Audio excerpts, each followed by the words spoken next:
Hello. Welcome to the program. It is your happy healer for president, Keith Landy. And our hashtag, you know what it is. It's HH4US, just in case you are not familiar with that. Well, you know now. And it's important to keep that in mind because we'll be using that in the campaign. And for the supporters, for you guys out there who want to make a difference and want to help out, look out for that hashtag. And also when you share stuff for the campaign, use that hashtag. And another thing, go to the website, www.happyhealerforpresident.com, and go to the blogs over there, and you'll see links where you can actually share and send those links out to your different social media. That's a great way to share the word and to grow our movement and to let your friends know what movement you are on in this election season. Trust me, it means so much. You know how I am, how we treat people, and the purpose and value that gives people. It's so important, especially we want to be ahead of the curve. There is several good elements as far as being in my campaign. I'm your happy healer, not just your happy healer for president.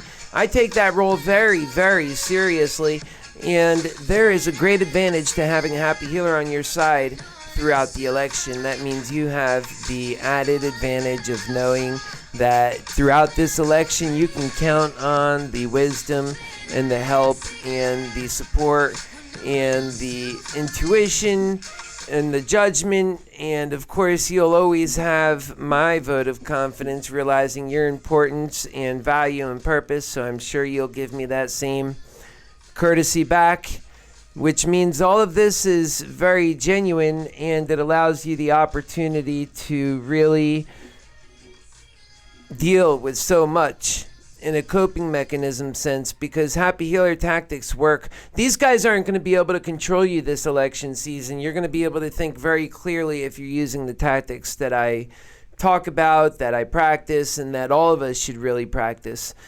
And you know, I don't say it enough because we're running for president, but as happy healer I'd always say it, and I need to say it more often, and that is that you matter, and that you have purpose and value, and that you have to remember that.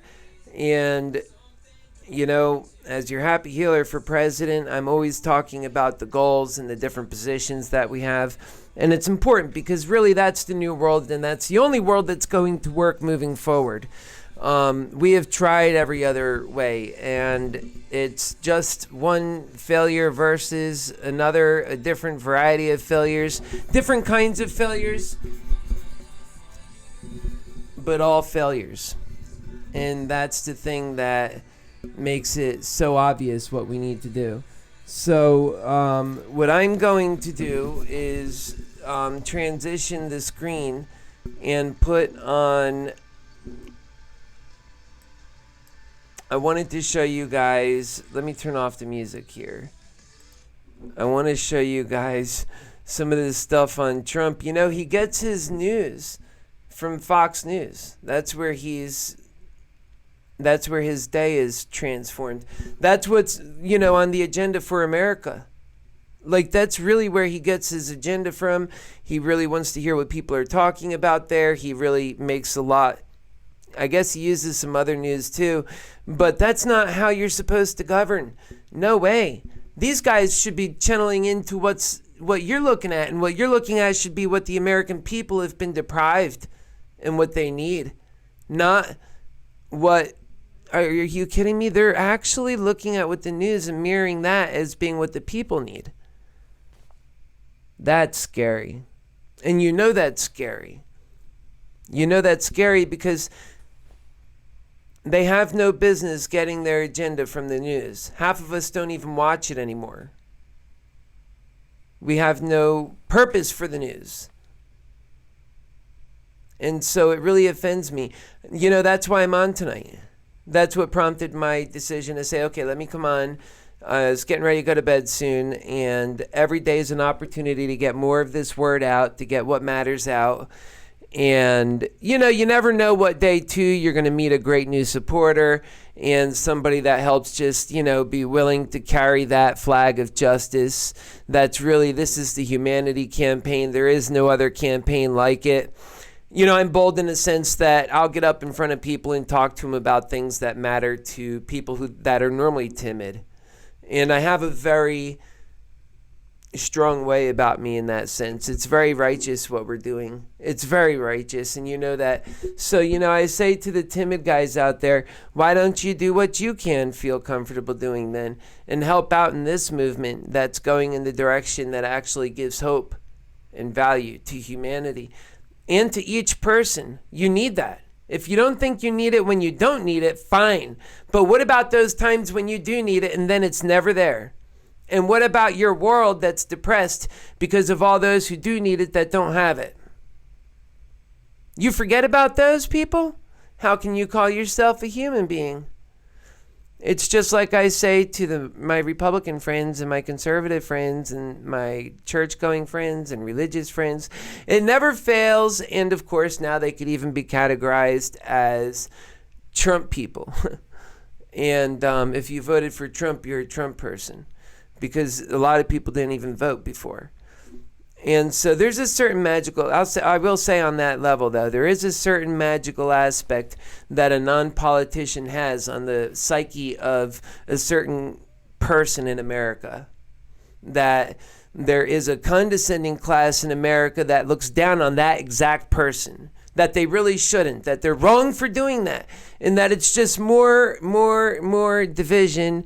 And that's the sad part. And that my history has taken me through a path that has allowed me to experience, more of an upper class kind of viewpoint. And I found it to be I was rubbing shoulders with people that were so quick to demean others just because they felt they were less than in so many cases. And I felt like it wasn't right. I didn't fit in there. I felt like I fit in more with the people that they were talking about. So I felt offended. And I felt it was wrong. Like, if this is America making it, then, man, I don't even want to be making it in America then.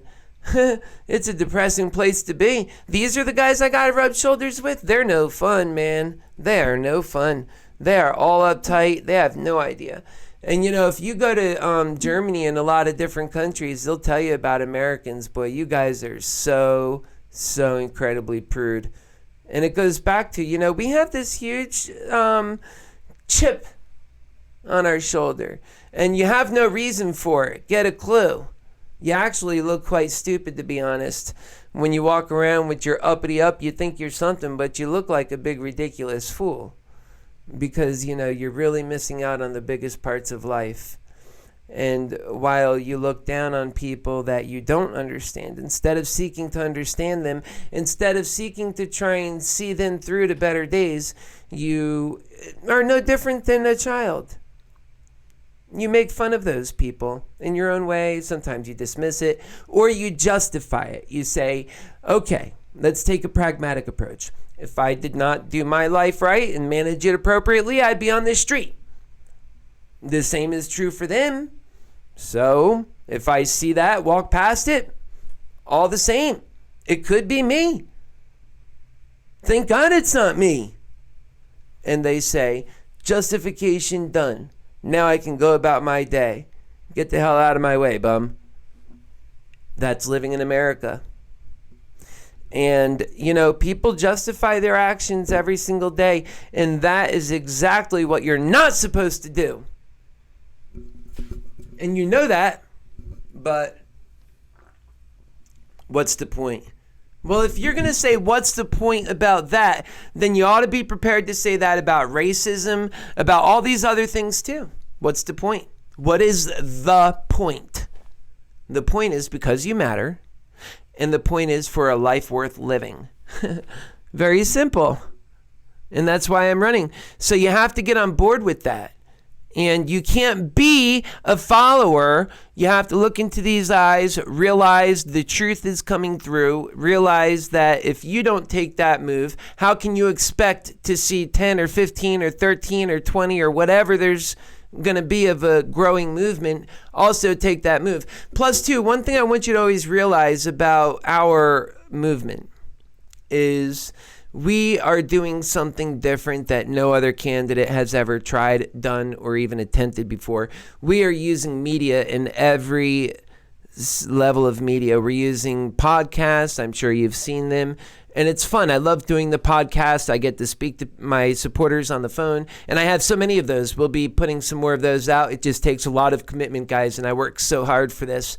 And of course, I'm sure you've seen the blogs where there's hundreds of articles literally now in this short time that we have written. That would be me. I move fast and I don't stop moving. And hundreds of articles that we have just covered so many of these different elements that are so central to the campaign, so important to what our goals are and how I would govern and what we would have to accomplish. We live in a complicated world, and what we're trying to do is not child's play. We need serious unity and a serious understanding of what we have to accomplish.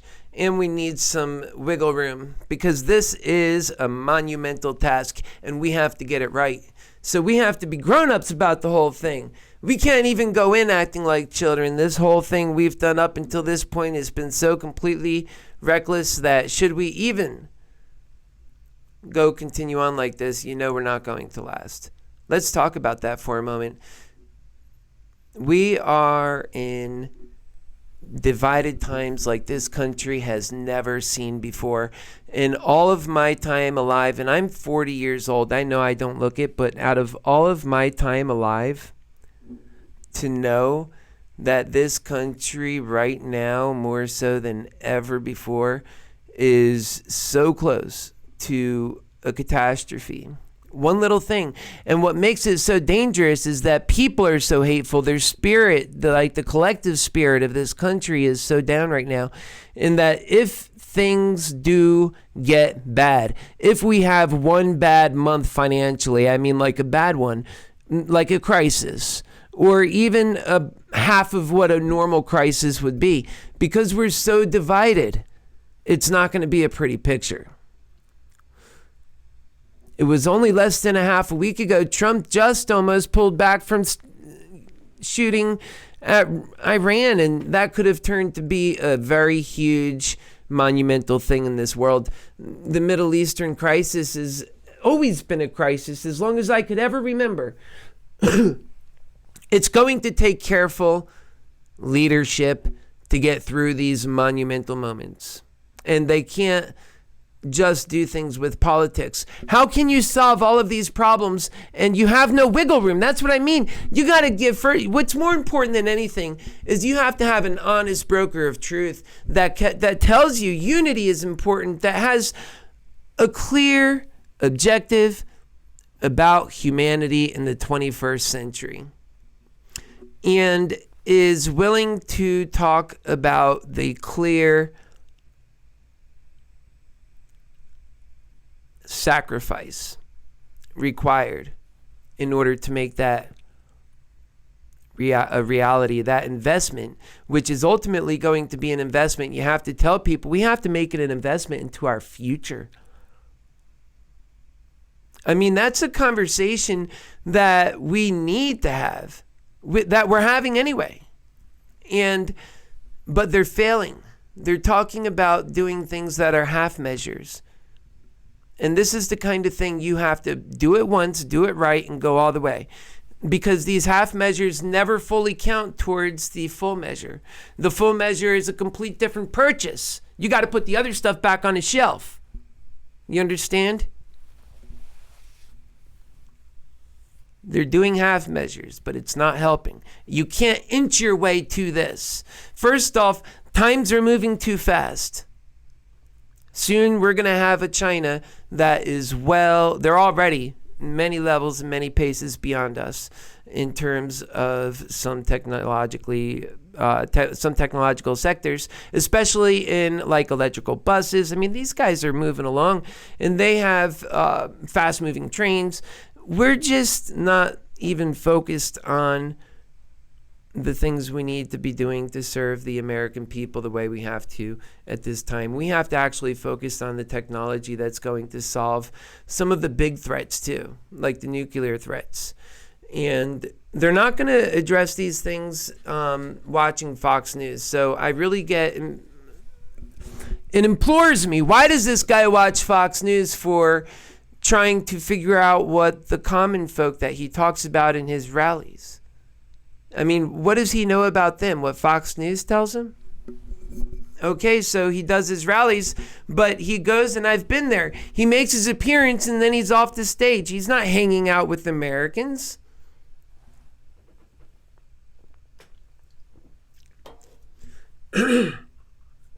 He's getting his primary information from Fox News.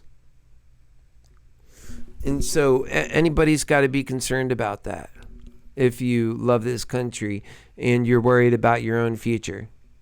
That's all you got to be, is just worried about your own future. And then you're definitely worried about that.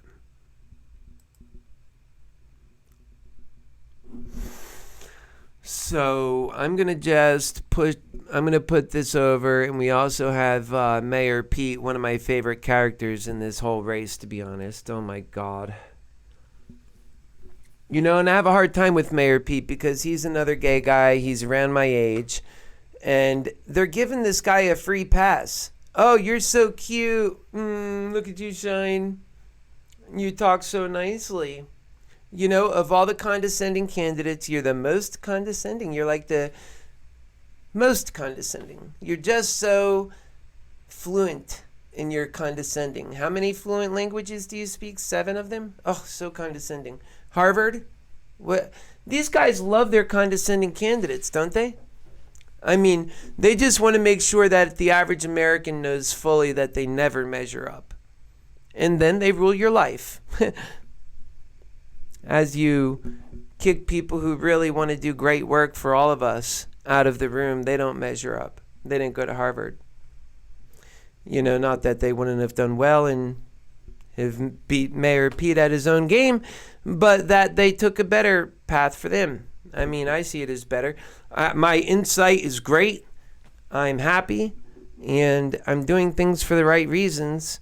So I feel very good about who I am. And so let's see what Mayor Pete's got to say here.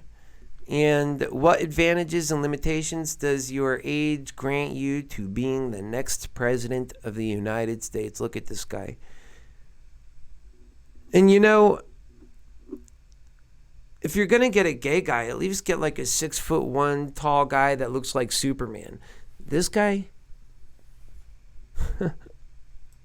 It's a concern that calls on us to build an alliance among generations to try to make sure that the future really is better than the past. And you don't get that by promising to turn back the clock. Now, of course, he doesn't want to turn back the clock. If we did, he'd just be a baby in a suit. I like this guy. He's pretty funny sometimes. Yeah, so this is actually a comedy show, so I'm not going to keep that on. I'm not really sure if I'm allowed to share that stuff. I think so, but it's not that big of a deal. I want to see Mayor Pete, though. That wasn't an interview. That was. Did you have a good Mother's Day? Yeah, it was great. Yeah, I had a family brunch yesterday. Mom's actually right here. So she's at the show today? Yeah. There she is. Hey, there's your mom.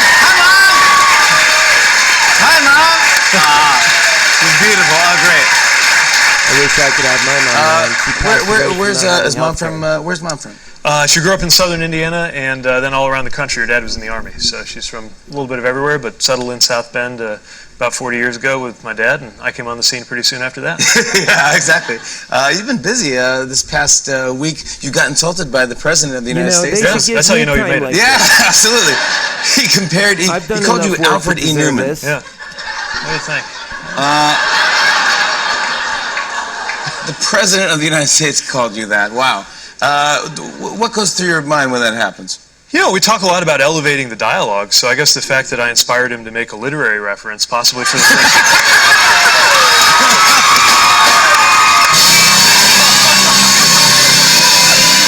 Oh, my goodness. You know what makes that funny? Not the joke. Jimmy Everyone Fallon. is And talking that's about what your they're paid age to and now do. They're how trying young to you prop are. these You're people 37 up. years old. Yeah. But you were mayor at when? 29? Yeah, I was 29 when I got elected, so it's my 8th year now. Wow. And when you, this is a dumb question, but when you're the mayor, do you give out keys to the city and stuff still? Oh yeah, it's one of your most important ceremonial duties. They still do that? Oh yeah, totally. Yeah, good. it's nice. It's very kind of gold plated, or at least it looks like it. Who is anyone famous you ever given the key to? Yeah, well, one of the first ones I did was for Jerry Seinfeld, but I had to trick him into accepting it. So he didn't want it? yeah. So I found out he was coming to South Bend. He was performing at our Morris Civic Auditories, this beautiful theater we have in South Bend. And I thought, this is a major American cultural figure. I'm a new mayor. I'm like, I better give him a key to the city. Absolutely. So we had it made up. I had a little plaque, said, thanks for all the laughs, Jerry, And we said to his team, it's cool if he wants to do a low-key backstage thing. That's fine. However Jerry wants to do it. For me to give him the key, and then the day the event rolls around, and we haven't heard back, and finally they say, oh no, he doesn't want to do it. It's an election year, he doesn't do anything political. Jerry Seinfeld said no to the key to Yeah, the city? so then I went back to the office and I checked with our secretary, been there for like 15 years. I was like, is there any record of someone ever refusing a key to the city? This is such an episode of Seinfeld. It's like, true. I don't want the key to the city. Right. I don't want to be able to get in. I want to be locked out. So I want to be locked out of the city. I don't want to be in. You keep the key. Yeah, but now it's like a crisis of civic prestige, right? Because I don't want to be the first mayor ever to have the key to the city refused. Yes. And I'll be damned if Jerry Seinfeld's going to do that. Right? So I'm thinking, all right, what do we do? What do we do? And I got a ticket to the show. I had the key with me. Got there, got a nice seat close to the front. He gave this great stand-up. His stand-up is fantastic. This is one of the best. And at the end, there's people loved it. So he comes back out, but there's no encore. He just started taking questions. First question's like, I don't know, what was Kramer like off the set or whatever. And then I thought, now's my chance. So I waved my hand real high, and he calls on me. And my question, of course, was, will you accept the key to the city? This guy gets it done. Yeah, before You can't say no, right? No, he's like, what's that? The key to the city? And then, by the time he said that, I was up there. They couldn't stop me because it was a city facility. Gave him the key, gave a wave, got out of there. Obvious. Nobody refuses the key to the city. That's exactly right. Don't mess with this guy. You're very proud about your time in the military. You spent some time in Afghanistan. Is this what's? Oh, yeah. This is what year is this? That's 2014. And do you remember this scene? Yeah, that was probably the best day of my deployment. So one of the side projects we did, I was stationed in Kabul, but I worked with the chaplain's office. People kept sending humanitarian goods, and so they needed people who were qualified on a rifle, because you had to have that qualification for some of us to take a vehicle outside the wire in order to get these goods to this orphanage. All right, so I have my new message up on the screen, and it says, Mayor Pete versus Keith Landy for president. Superman versus Wonder Woman, and you know who Wonder Woman is, of course, him. And then, of course, we have Ninja Kick the Damn Rabbit, and I, of course, would be the ninja in that case. I can't remember how much. It was like 600 or 800 pounds of stuff people sent, school supplies and clothes. And so we went into the city, and we wound up meeting all these kids. There was and there is a certain element to just, okay, I couldn't be fake. See, this is fake to me. That's all that is. It's just fake. Because I want the real core. To me, right now, we can't solve problems, not the human problems that we're having, by putting fakeness and being like, oh, let me talk down to you. People don't hear that. They don't hear that. That's why when he was in his own town, those citizens weren't letting him get away with it, and I don't blame them. Let's pull that up. That's more interesting. Why should we sit here and watch Mayor Pete get built up by these NBC executive types that just want to shove this crap in our face? We can't just let a movement happen organically. We can't let something beautiful happen on its own. Instead, we got to try and force everything. So they force feed us. Now let us at least seek some information that is true.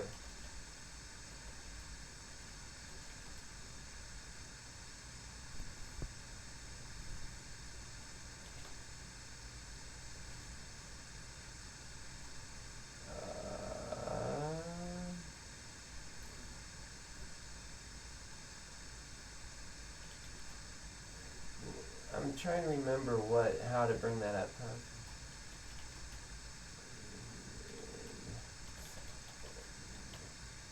Let's just, I think, yeah, okay, this is it right here. So I want to play for each of you what we just happened earlier today with the Mayor Pete Buttigieg. He was supposed to attend in the fish fry, but he canceled those plans to return home for a march related to the deadly shooting of a black man by a white police officer in South Bend. This is actually what you're looking at here is live, but I want to play for you what just happened moments ago, an exchange he had with community members. Can you say to us today, in front of all these cameras, that Black Lives Matter? Did you just ask me if Black Lives Matter? Yes, we want to hear you say Black Lives Matter. Of course, Black Lives Matter. Now fire your car! Yeah, they trapped him. This is the kind of stuff you actually learn about people, I'm telling you. And I'm going to have a lot more experiences like this myself, being out in the public. And, I really suspect that's when I'll start making surges in popularity. I just have to get more out of the office, and I'm doing a lot of stuff, but it's not easy running for president when you actually are unknown. You have to build such a repertoire of information. Well, we have that now, don't we? We have so much information, and we're just going to build more. And the idea is that we can go out and talk to people and send them to the site, and that they can build on that, and that these facts are just so they speak for themselves. And that people, they have an opportunity to then see at least our campaign.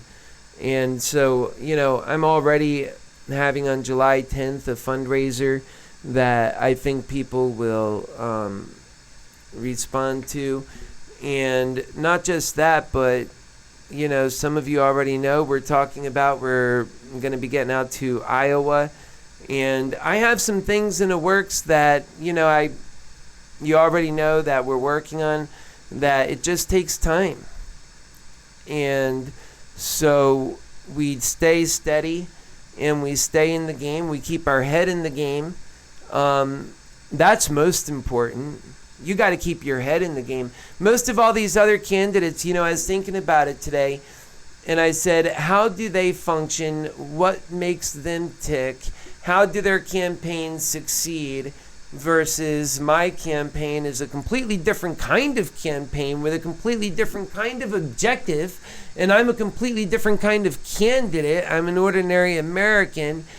What are those differences, and what does that mean? How should I run? What are my advantages? How can I use those advantages to best capitalize on a situation in order to deliver for Americans? And I said, so then the best thing for me is to focus on the fact that I can make media. I'm great at that. I'm a great person, and I have great friends, and I have people who love God, and I love God. And that's such a strong suited character that is something that people of faith really understand. And when people of faith know that your faith is high, that tells them all they ever need to know about you. And so that goes a long way. So I know I have that. I know I have the right ideas and the truth that a lot of people are missing. For some reason that they're missing it, but that it's not something that they can't see. It's just that their biases, triggers. Hate is very blocking, The truth can be right in front of you. And anybody who's studied social studies or the social sciences, they know that perception is your reality. And the perception is skewed because your reality is skewed, your truth is skewed, and perception is quite frankly just what you want it to be these days. It seems like, depending on where you're coming from. And that's my unique gift. I understand the perception of the man on the right and the man on the left and the man in between, and the woman too.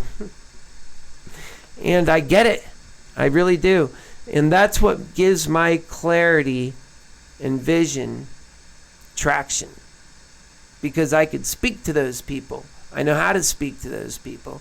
In fact, they could be in the same crowd. I could speak to them at the same time. I know how to do that. I know what makes them tick. I understand their fight.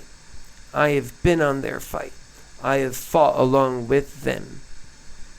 That goes the distance, and that should make a difference in this campaign. And I think that matters so much more than all of the condescending qualities that these candidates are putting forth.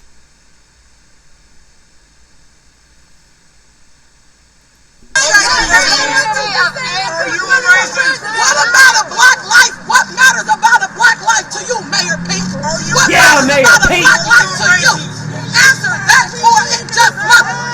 Same thing that matters to me about my own. What matters, Pete? He just shuts right up.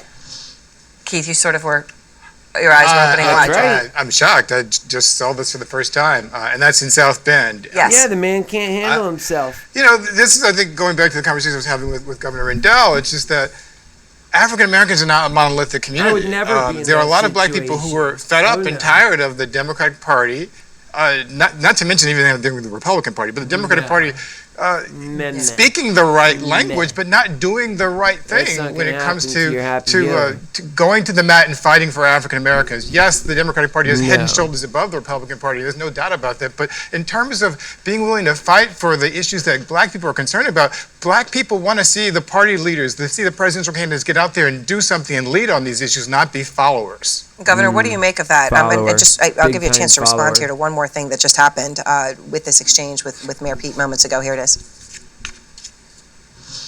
I do not have evidence that there has been discipline. He doesn't want racist your vote. behavior He's not asking in the for your case vote. He's of saying, Wonderwoman. this is the guy you guys are putting forward. Are you sure? But Are if you an sure? You better be. People to vote for you. But if an outside, You running for president and you want black people to That's vote right. for you? You're running for president. I I to her sentiment. I to her sentiment. Governor, what do you make of this? I mean, this is Well, I guess this it's is not part of the generational Democratic after base. all, This is anger. as Go ahead. Keith said. So it's clearly not a generational problem. Look, the answer is African Americans, like all Americans, have the right to respect that political parties will do things to benefit them and to deal with their problems. That's right. And I will tell you Except that for they're there's not no doing person in American life who has a better record over the last 40 years. They have an agenda. You of see their dealing with agenda, civil don't rights you? issues, of dealing with justice issues, than Joe Biden has. Joe Biden has done more to combat racism and has done more Joe to Biden create is a opportunity joke. for Joe African Biden Americans is a than anybody dinosaur. else. He's going the backwards. ACA, He wants to the put this Affordable country Care in Act, stagnation. did He more for doesn't African have any Americans than idea any of piece moving this country legislation in the forward last in a 20 united years. way. Joe He's Biden just more helped division. Barack Obama And on pass top of the that, he's ACA. never going to. And I will Judging leave it by his there. record, not by words. I will leave it there, and obviously, much to discuss there. We'll have you both back. Thank you. Yeah, he'll never win Trump. Biden's not going to take you to the promised land, that's for sure. Biden, the only place Biden's ever going to bring you is just back to the days of, if you like 5 years ago. I mean, 5 years ago was great for then. I learned a lot of things 5 years. I just don't want to go back. And the thing about it is 5 years ago, we should have actually been further than we are now. We have had for so long the ability to do special things for humanity. I mean, really. People have gone from in the 50s working one parent, family of 4, 40 hours a week, into now we're like 2 parents working 40 to 80 hours a week, when actually it should have gone, the promise back then was that during, before even the new millennia, it would be like the Jetsons, you could be able to be like getting your sustenance and you wouldn't have to worry so hard. You can work on your fates and different things in life, so important to the human soul and to the human development. And quite frankly, everybody knows we've reached that. We can do that. There is no reason. Instead of doing that, our lives became so much more fast-paced. We're churning out profit for billionaires and everything else, but we're not building value in humanity. We're not doing the things that we were told. The dream was told to us. I remember that dream clearly. I am a kid of the 80s and the 90s, and I grew up through that. And that's why I say, my mascot is Superman. I feel like Superman sometimes.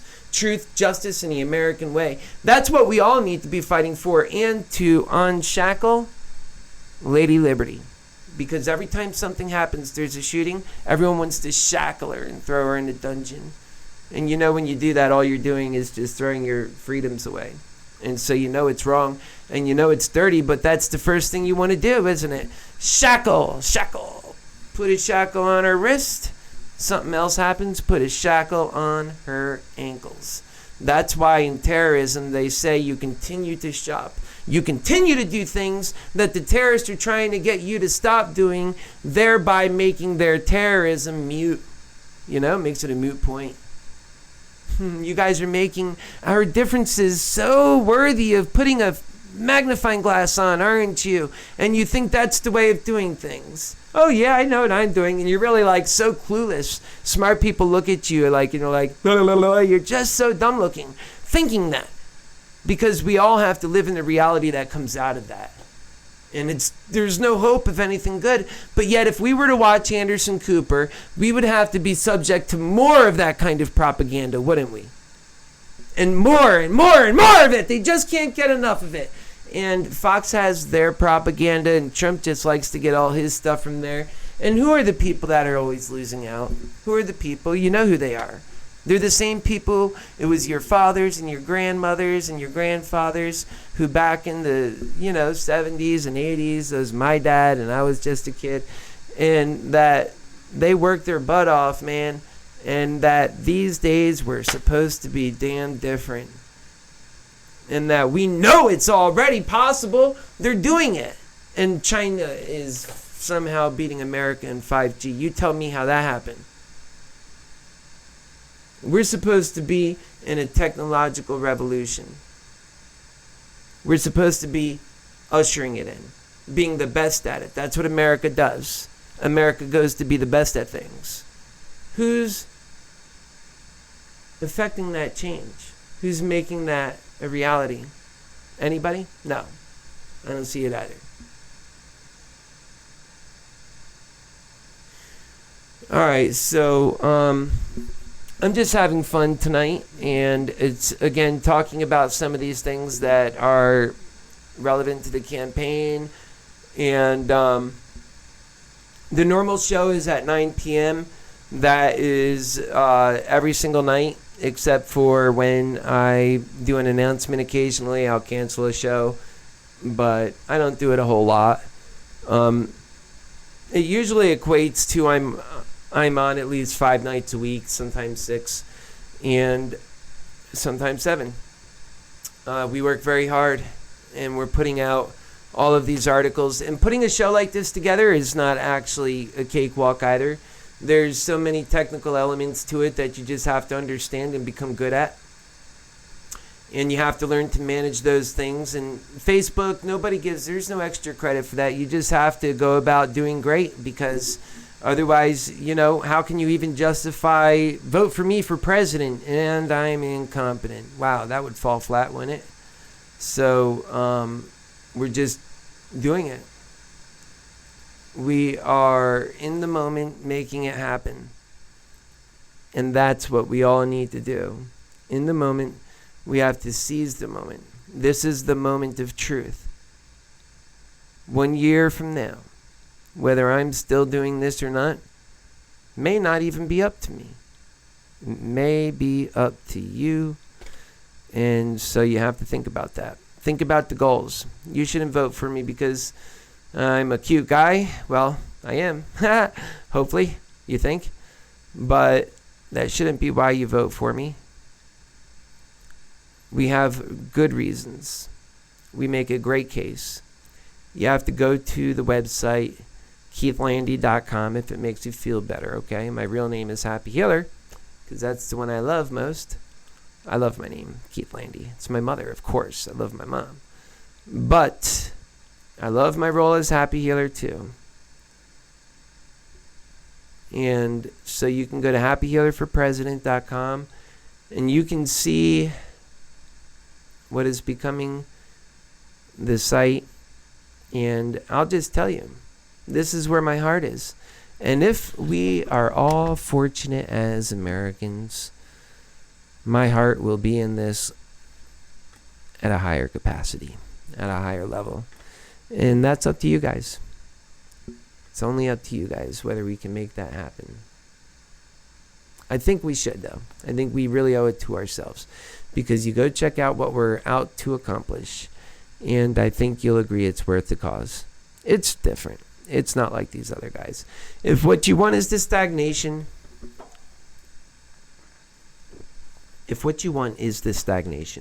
and I'm going to get ready to end it here now soon.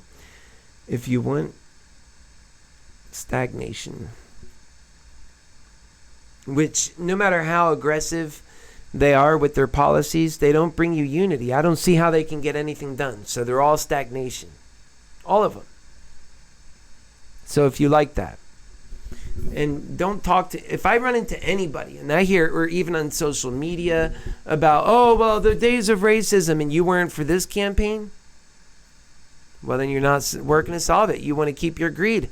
You can't have that and also have higher living values. It don't work. It doesn't work. I mean, know a failed system and know when you can do something better.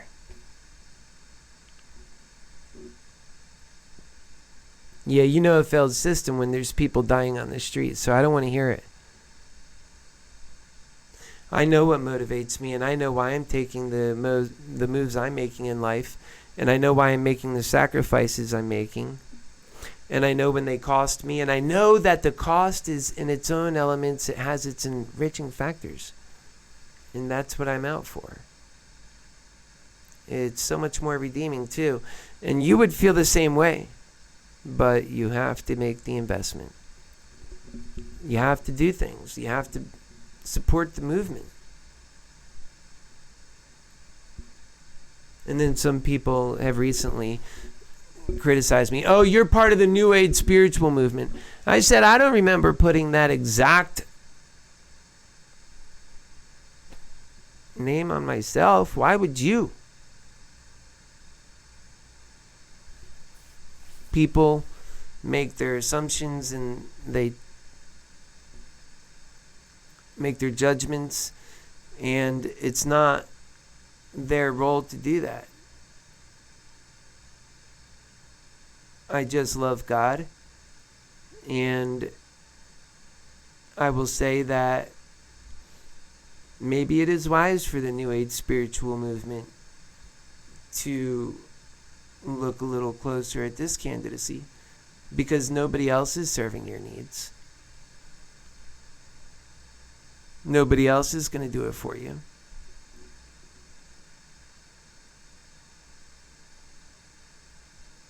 So think about that.